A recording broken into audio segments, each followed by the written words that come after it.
आणि एक महत्वाची बातमी ते म्हणजे कंगना रानौत सध्या अंधेरी कोर्टात दाखल झाली आहे। जावेद अख्तर सुद्धा कोर्टात पोहोचलेत। कंगना विरोधात मानहानीचा खटला जावेद अख्तर यांच्याकडून दाखल करण्यात आला होता। या आधीच्या सुनावणीच्या वेळेला कंगनानं तब्येतीचं कारण देत कोर्टात उपस्थित राहणं टाळलं होतं, मात्र आज कंगनाला या सुनावणीसाठी उपस्थित राहणं अनिवार्य होतं।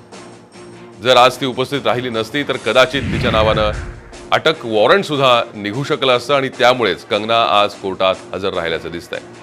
अधिक माहिती घेऊयात, आमचे प्रतिनिधी सूरज सावंत सध्या आपल्या संपर्कात आहेत। सूरज, काय अधिक अपडेट्स आहेत?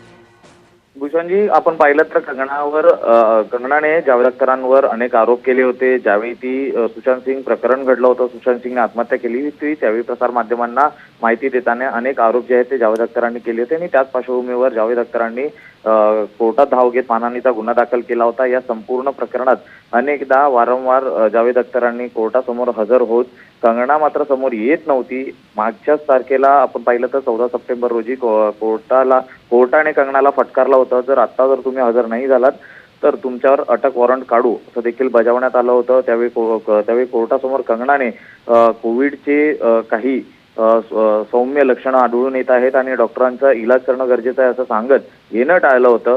त्याचवेळी कोर्टाने खरं तर फटकारलं होतं की यापुढे जर तुम्ही उपस्थित न राहिला तर अटक वॉरंट काढू। याआधी देखील सुप्रीम कोर्टात कंगनाने धाव घेतली होती, मात्र तिचं याचिका जी आहे ती फेटाळण्यात आली होती। हा संपूर्ण गुन्हा रद्द करण्यासाठी ही याचिका करण्यात आली होती। मात्र आता कंगना हजर झालेली आहे। आता कोर्टात काय नेमकं घडतं, काय कोर्ट यावर निर्णय देतं हे पाहणं महत्वाचं ठरणार आहे। भूषण, धन्यवाद तुर्तास सूरज। या सविस्तर माहितीसाठी आपण पाहतोय कंगना रानौत अखेर आज सुनावणीसाठी कोर्टात हजर झाली आहे। या आधीच्या सुनावणीवेळी तिनं येणं टाळलं होतं, मात्र कोर्टानं फटकारल्यानंतर आज कंगना अखेर कोर्टामध्ये हजर झाली आहे। जर आज कंगनाने पुन्हा सुनावणीच्या वेळेला उपस्थित राहणं टाळलं असतं तर तिच्यावरती अटक वॉरंट सुद्धा निघू शकलं असतं, त्यामुळे आज कंगना उपस्थित झाली आहे।